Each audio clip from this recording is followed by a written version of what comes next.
Okay, the Hangout is now live. Hello, everybody. This is Tim, and I'm going to have a little impromptu chat here with RPG Relic Hunter, aka Andrew. And why don't you introduce yourself, Andrew? Hello, everyone. I'm Andrew. I run the channel RPG Relic Hunter, and what I do is track down classic games and interview people that work at the company, game designers and owners, to get the real scoop on those older games to see what they're up to now. Okay, cool. I'll make sure to put a link down below after the Google Plus chat goes onto my channel. But yeah, I found your channel recently. People tell me that I'm pretty good about finding new channels because they sort of pop up on the side, or if I see people like comment on my videos, sometimes I'll see if they actually have any videos on their channel. I don't know. I just have a knack for it. But I was glad to find your channel. I got to watch some of the ones recently. I think I watched your Wraith the Oblivion video, and I was really into that. That's one of the settings games that I like. So. Yeah, that was a creepy game. Very moody and dark. Yeah, that one's. But yeah, we're gonna talk. I guess, today about old school games and why you should give them a try.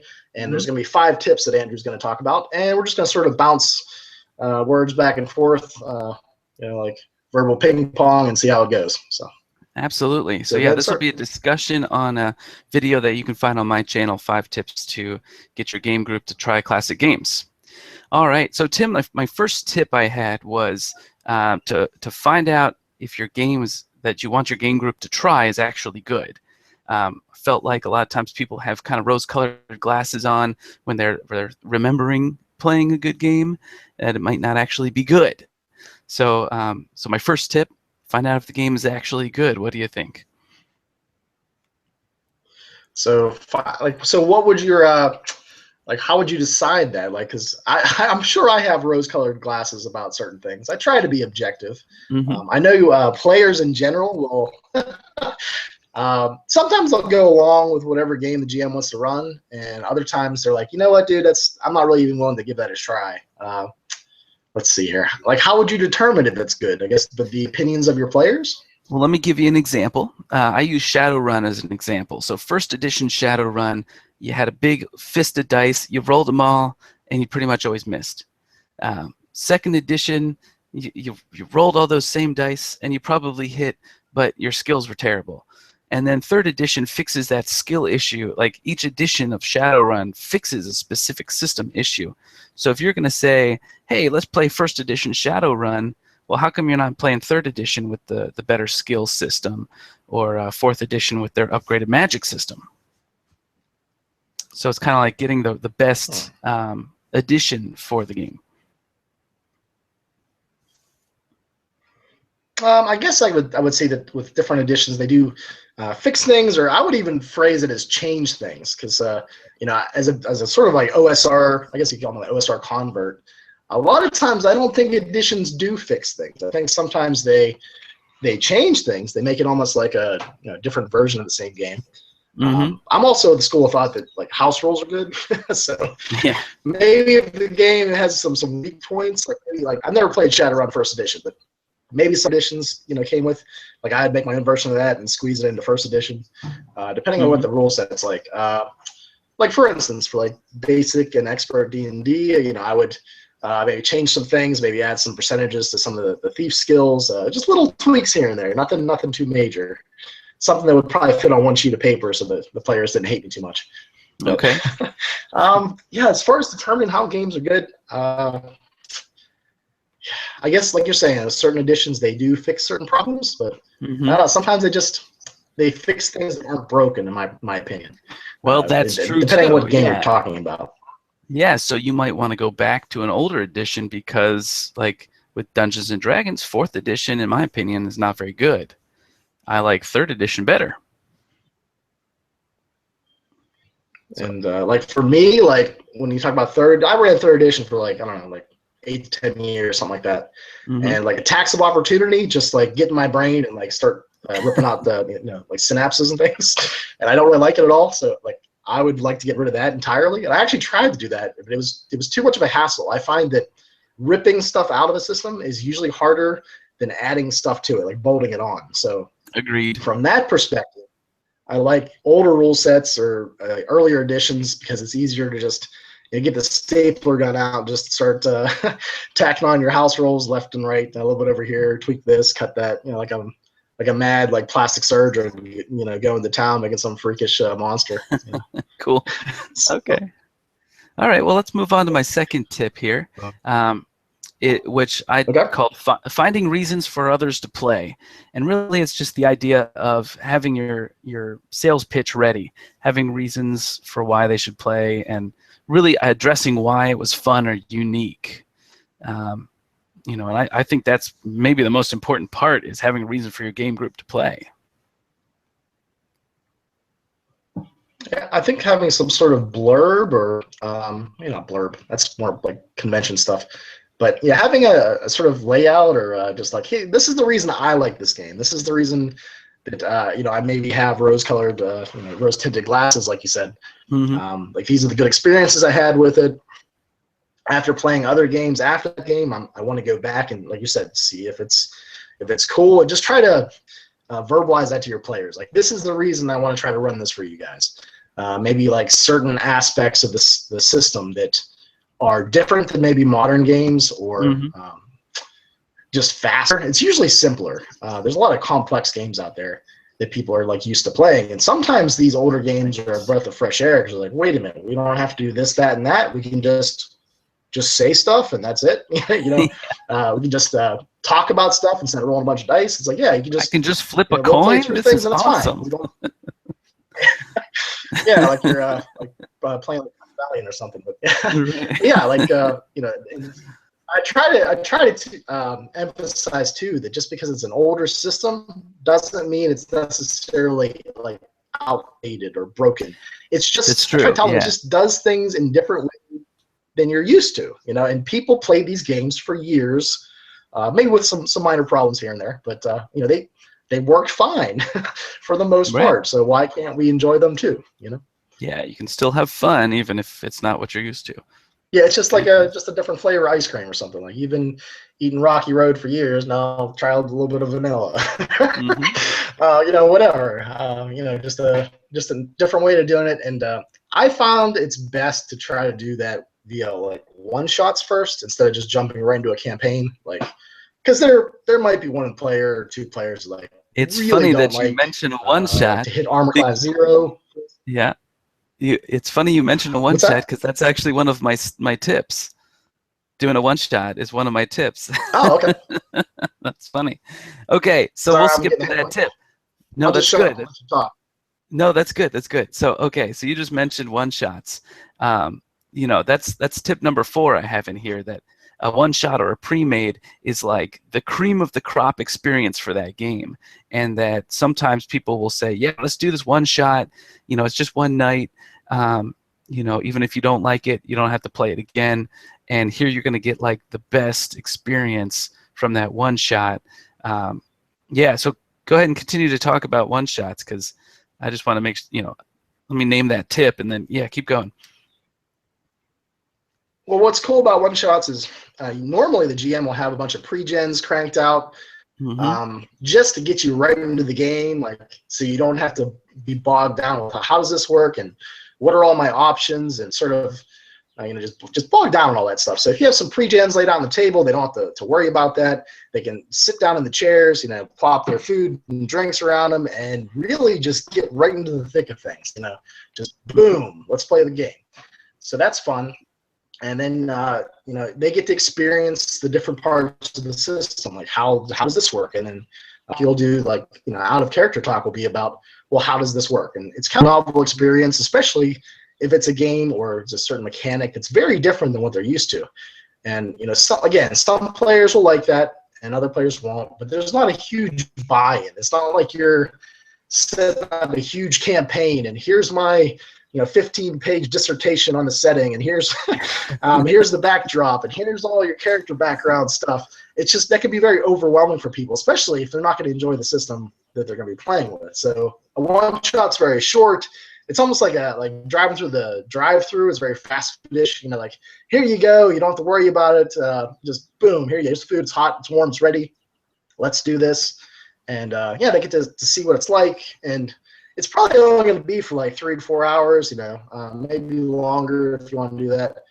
And it's not a huge buy-in for them if they don't like the system. So they're out 3 or 4 hours a time, but it's a learning experience. At least they can talk about that game with some level of information. Like, oh yeah, I remember playing that game once. You know, Crazy Tim's house. You know, he set us all these crazy pre-gens in front of us. We played for like 3 hours, and you know, I really didn't care for the system. You know, so so even if it's a bad experience for the players, they still learn a little bit. And like you're talking about other RPG heads, like we're doing right now, like you can throw out just random tidbits from games and sound like you're talking like, or you sound like so that's good. Excellent. Yeah. So yeah, I think it's great that you just kind of found that point of mine on your own. So my third point was going to be to relate the game experience to some, like a movie or a book series that they know well. My example was, you know, if they're going to play Seventh Sea, you might say that it's similar to the Three Musketeers or the Pirates of the Caribbean or Princess Bride or something along those lines. Sometimes if you relate it to a movie, they can kind of get into the theme of the game before even playing it. Yeah, talking about genre, I think is important. Like for like OSR games, they tend to be more like average Joe characters instead of like superhero fantasy characters, which I think more modern editions like D&D, for instance, kind of push. So you know, talking about that, I think is important. Like, yeah, you're more like a low-level sort of Conan character than you know, something else. Like maybe you're fast or strong, or maybe you're not. Maybe you're just some like you're more like Luke Skywalker, where you're like some farmer that you know, goes out into the world and slowly acquires information and knowledge and power. And I definitely like that sort of zero to hero vibe. And I try to, especially when I'm running like old school games, they tend to have more of that progression, you know. Yeah, that's where you start out like, yeah, you could probably die if you get hit with the wrong weapon, you know. So talking about that is important. The differences in depending on what game you're running. You might be running like a really powerful game. I don't know. There's a lot of like superhero games too that start pretty powerful. Like Rifts. Yeah, there you go. That's an old school game. I had a bunch of friends that can blow up that building. I got to play Rifts a couple times. I think there was a Glitter Boy, one of the characters. Oh yeah. I just remember the whole time like, wow, I feel like a god's minion at this point. which is okay because I kind of like playing support characters. So, but it was definitely different. It was a different experience. So I think Glitter Boy is the right term. Again, that's a little bit more than the laser-resistant super power armor with the sonic boom cannon on its shoulder. Yeah, that's the right term. Well, fantastic. Okay, yeah, so well, I was gonna say just expectations of the players are important. If they know kind of what the genre is like, kind of what the setting's like, kind of what the system tries to push before they start playing, they can kind of get in that mindset. Because I found like if the expectation's way up here and you're bringing this, they're not going to be happy. So knowing about that beforehand, I think, is very important. Just or getting into, I think, is something you need to talk about. Right before your one shot, or maybe the week up to your one shot. Via email or calling them. That sort of stuff. Yeah, the preview email. Fantastic. Okay, so my fifth and final tip is to show them a review on the game that you're planning to play. And of course, this is a little bit of a shameless plug here because I do review classic games, but there's lots of people out there that do that, and they're able to really kind of give a good look at what the game is like. So what do you think about going out, maybe, you start a Facebook group and say, hey, we're going to try, let's say, Rifts or something, and then send them a review of that game to kind of get them excited. Yeah, I think reviews are good. Also, maybe not let's plays, but actual plays of the game can be helpful if they have a lot of time on hand. Maybe they have 3 or 4 hours while they're like doing laundry and dishes or something, or painting miniatures that they can just put on in the background and just see how the game plays out. Like for instance, I was running some Empire of the Petal Throne one-shots, and I was really looking online for some actual plays of that, and I was only able to find one. And they played the system for like 2 sessions, and then they gave up on it. So yeah, if you could find a good a good actual play of your system, I think that's good. Or even for setting too. If you're running a very bizarre setting, maybe it'd be good for them to know a little bit about it. But reviews are good, especially if it hits like the main mechanics, how they work, maybe examples of how they work. Especially if they're not I using know for like the Star Wars. Yeah, oh yeah, if they're doing like rules as written, it's whatever review you're gonna find is gonna hit those main points. Right. But like I've seen very good videos like here's how the dice mechanics work, and they actually roll the dice on the table and explain how you interpret things and what this symbol means, especially like the Star Wars RPG from like Fantasy Flight Games. I've seen a pretty good review about that. So yeah, you can find a lot of information out there. There's blog posts you can find on certain games. Again, reviews on there. Forum posts, very like old school, like Dragon's Foot forums. You can find a lot of information on there too. The internet really has a wealth of resources. If you got enough time as a GM to look into that kind of stuff, you can like barrage your players with links. So, I think you're right about that time thing, though. That's kind of going to be your the resource that you're spending for that, as long as you have the time. Yeah, because a lot of people don't have. I know I don't have a lot of time to listen to podcasts anymore like I used to. But when I do get a chance, or if I can just put something on the background while I'm going through the chaos of my day, it's nice to be able to just hear some RPG chatter and get really just like snippets of it here and there. But yeah, reviews I think are good. And going to like a couple different reviews is probably a good idea as well, in case like one reviewer does things a little bit differently than this one. So YouTube is pretty good for that. Absolutely. All right, well, that's my 5 tips. What do you think? Those are pretty good ones. I think I'd just, even if a game's older, doesn't mean it's necessarily, worth throwing in the trash. Right. You can give. There's that like new is better sort of not necessarily. Idea. It's not really like software. It's not like it goes outdated or whatever as soon as a new edition comes out. So. That's something to keep in mind, and really just like just having an open mind about it as a player. Like, don't go into an older game with like a negative mindset. Just be open-minded. Like, okay, let's see how this works, because you might find that you enjoy it. I know that was the case for me. The first time I played like an old school game, I think it was Labyrinth Lord, and I really remember sitting down and trying to just think like, wow, I'm really not looking at the rule book that much. I'm really just playing. Like, I don't have to look at the rules, and that was very refreshing, especially as a GM for me. It's like, because I got burned out a lot with the like heavy rule sets, and I could just enjoy myself and just improvise and players, and a lot of that like GM energy wasn't used up just worrying about rules and what sort of magical auras are on different weapons and what sort of bonuses they have and how those stack up, and I didn't have to worry about that stuff. So it was very refreshing. Which one of those affects the animal companions and which one doesn't? Yeah.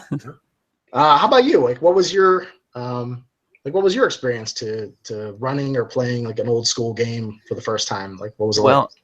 As far as running, my friends call me like the RPG infection, because I always find people that have never played before and kind of like get them into the hobby.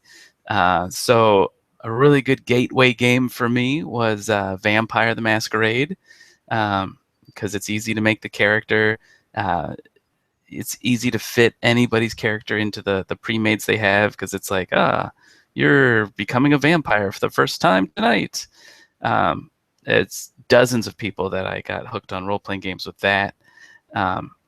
So yeah, that was probably, and then since then, all like the vampire movies have come out, all the Twilight and all that jazz, the romantic vampire idea. So I feel like if I tried to do that again today, it would be even easier, because I'd be like, hey ladies, you like Twilight? Well, I've got a role-playing game for you. I remember playing Vampire for the first time, and my mind just sort of exploded with the dice pool. Like, I never played a dice pool game before that. I'm like, wow, why are you rolling that many dice on the table? Like, even just a simple thing like that. was enough to sort of entice me. Like, wow, this is cool. Like, how does this work? Ones cancel successes, and I remember just like, this is kind of, oh, I botched. Oh, wow, what's that? You know, let's figure out what that is. Can you tell me how bad my character just messed something up? You know? I remember playing Vampire in college, and I had really no idea what it was like. And I sat down, and like everyone was like really into it, and you know, I just remember being a little intimidated at first, but then like in hindsight, I'm like, wow, that was a great gaming group. I like hang out and play with those guys more. Well, Vampire got us to play early on because that was the game that in high school the girls would play. So of course all of us guys would want to play it because they were playing it. So it caught on pretty good in our game group. Yeah, I've definitely had more female players play Vampire than any other system that I've ran. So there is that. But I've had a lot of female players in other games too. I think a lot of it just comes down to how you describe your game, like a conventions, like a good blurb, good description. Talk about the setting and genre and what kind of ideas you're going to incorporate in like a one shot. So going back to that description of things before people get into a game, so they know what they're going to be playing, what kind of characters they're going to be role playing through, that sort of thing. How about like role playing? When did you like start really like getting into that? I think it took me a while. I think I got through all the way to Roll Master, I think, and I played like Black Box D&D, like the Hero Quest board game. There was a Lord of the Rings game that I played. And I don't know if we really role played through those ones. It's more like a board gamey type thing. Yeah. And then when I got into Roll Master, goblins and such. Started to. Yeah, it was more like let's kill stuff, take their stuff, you know. Right. And then when I got into Roll Master, we started to represent the character, and yeah. So when did that start for you? Well, so funny enough, this could probably be a whole separate video of this, but well, so I started when I was in Boy Scouts. The other guys would play, but I wasn't very popular, so they wouldn't play with me unless the Scoutmaster made them. But the one or two times I did get to play, like when we were in the car or something, and the Scoutmaster was also in the car, I would get to play. So I was like, oh, this is really cool, and I went and bought the game and had no one to play with. So I would like make all these adventures and NPCs of the original Dungeons and Dragons, where like Elf was a character class. And then, you know, it wasn't until years later when I had people to actually play with. There was like a gaming club, and they were like, yeah, you could play with us. I was like, oh, this is awesome. And I started, you know, my second time to the gaming club, I was like, yeah, I can run this Dungeons and Dragons adventure. And they were like, oh, you want to run a game? Oh, okay. And so I kind of became the de facto GM for probably 90% of the games I've played since. And yeah, it's really my main hobby at this point. In fact, I've got friends coming over a little later today to check out the rules for a game that I'll be reviewing over the course of the next 2 weeks, which is called Era Survival. And it's a kind of a zombie game, but it's a brand new game. So they're going to check it out, and then we're going to play Pathfinder. It sounds like your, you know, earliest experiences with RPGs aren't that great because of the situation. Really, your friends were kind of mean to you, the Boy Scouts, all that kind of stuff. Yeah. But it also sounds like that was like GM prep. Right. Like, here, spend a lot of time by yourself working on things because eventually those ideas will come to light. It sounds like, you know, a GM sitting down and you know, just like that's like GM training, like GM boot camp or something like that. Right. Right. Self-discovery. I'm glad you got to play in that the gaming group. That's cool. Yeah. And so that's where just took off from there. So and now I'm on YouTube making videos about my my favorite hobby. That's cool, man. Yeah, RPGs really are my my main hobby too. It's a little hard to squeeze it in now that I have more responsibilities and such, but yeah, whenever I can, I do. And YouTube's a nice little resource for me to talk about stuff. You know, these ideas that I don't have time to put into place, I can kind of litter through my videos and things. So hopefully someone out there with more time on their hands can have fun with them. So, cool. Like I'll sit down and review a game that I know I'll like almost never get to play probably. But it's nice to sort of get that game out there because there's a lot of games people don't know about, especially older games that they just have no exposure to. Yeah, because I know a lot of channel for those games. Yeah, because if you like walk through a modern day gaming store, you're really gonna see like the new releases, and that's it probably. Yeah, you're gonna see Pathfinder stuff. All of Pezo's books. You're probably going to see a couple of other ones based on the game store owner. He's going to say, all right, well, what sells? What are the game? What games are my gamers playing? And he's going to buy those games. So yeah, you might see some of the big games, but it's like the game store down the street from my house doesn't have RuneQuest, doesn't have any White Wolf games. There's whole genres of gaming they don't have. They've moved a lot more towards a lot of the board games like Zombicide. So yeah, I know. And Magic the Gathering. For me, yeah, most of the stores seem to be more like Magic the Gathering focused, miniatures focused, and like I said, like the big games. Sometimes Fantasy Flight games, sometimes White Wolf games, D&D, and maybe Pathfinder, and that's pretty much it. Every once in a while, maybe like I said, depending on the GM or the game store owner, he might have a particular fondness for like Firefly or something like that, so you might see that out on the shelves. Yeah, Firefly's pretty me, to find older games, I usually go to like bookstores. Look for like the discount bins at like conventions because these games are old and no one's gonna want these. So here you go. Like, sweet, this is $2. Awesome. Give me all those $2 RPGs down there. Just can I just buy the whole like? Just give me this bin. Put a skateboard under this thing. If I buy them all, what's the price? Yeah, I keep trying to convince a friend of mine. I keep trying to convince a friend of mine to take a camera with him to these bookstores he goes to, because he goes on these, journeys to these. Like he'll drive an hour and a half to go to a used bookstore to look for games. I keep trying to be like, look, take a camera. I'll put it on my channel, but he won't do it. Like, there's a half-price bookstore around here, and it's probably one of the best places I go to find used and older games. And as far as condition goes, I'm not like a condition like freak. Like as long as I can read the words inside, I'm good. Especially for older games, you're probably gonna have to let that go a little bit. Let that condition thing. If you're like a collector, but yeah, I found really good deals on books. This is kind of weird too, but if your friends know that you're into RPGs, like you say, maybe like some guy goes to bookstores or whatever, I'll have friends just drop stuff off at my house sometimes. Like, I got this for like a couple bucks. Do you want this? I'm like, I've never seen that game before ever. Like, I don't even know what that is. That's awesome. Right.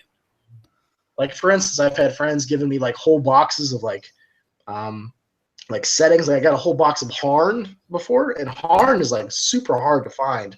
Yeah. I actually just gave it to another friend of mine. I kind of passed it forward, but yeah, like just tell them that you're into RPGs, and if they ever find any, to bring them your way. And even if they're like complete junk, you can always give them to somebody else, or you can always send them to Tim. Yeah.